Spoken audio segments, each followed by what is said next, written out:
Hi everybody, in this video I want to discuss Bulgarian and other Slavic languages. Bulgarian is a South Slavic language, so it's closest to other South Slavic languages like Serbian and Slovenian, for example. But also, because it's, all Slavic languages come from basically the same language. It also has a lot of similarities to especially the eastern branch of the Slavic languages, but also, of course, the western branch, with languages like Czech and Slovak and so on. So, all of these languages have a lot of things in common. So I encourage you, if you go to Bulgaria or if you meet Bulgarians, to try to speak in your Slavic language if you're a Slavic speaker. I feel some Slavic speakers are embarrassed to try to speak in their language to a Bulgarian because they might not we might not understand what they're saying, or they're just kind of shy. I personally try to speak in Bulgarian to any Slavic speaker, of course, if the circumstances allow.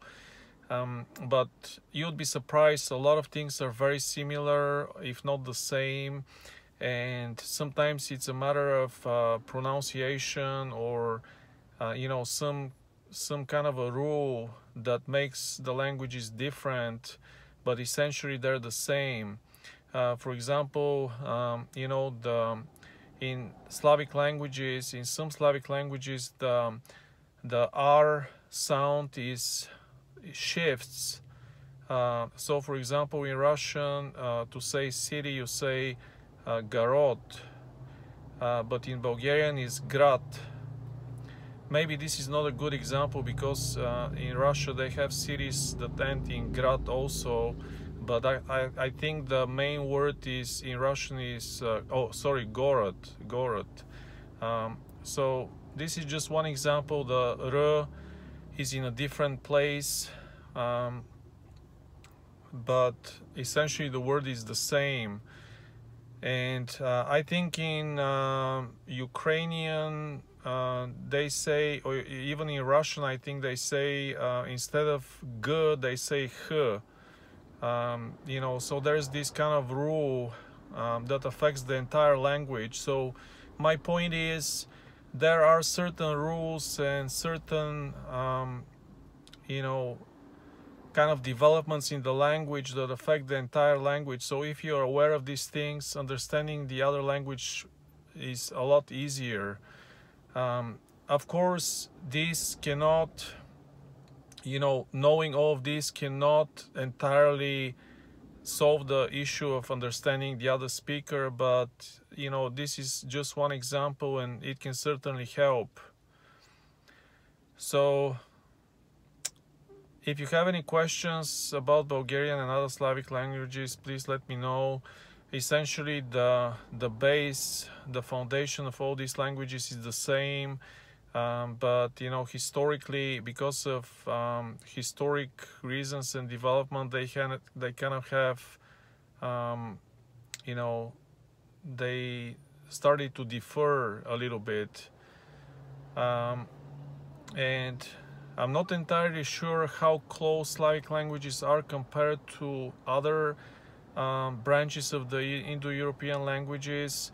A lot of people insist that they are the closest compared to Romance languages and Germanic languages.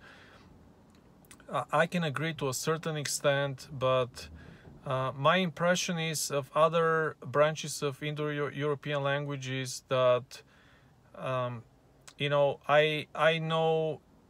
I know speakers of Germanic languages. They say that they have no problem communicating in their branch of the languages. For example, Danish people can speak to Swedish people, you know, and I think I've noticed like Italians can communicate with Spanish people, or French people can communicate with Italians or Spanish people.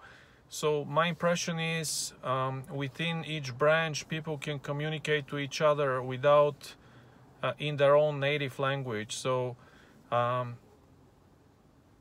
I think the same is true for Slavic speakers, especially in the different branches like Eastern, Southern, or Western.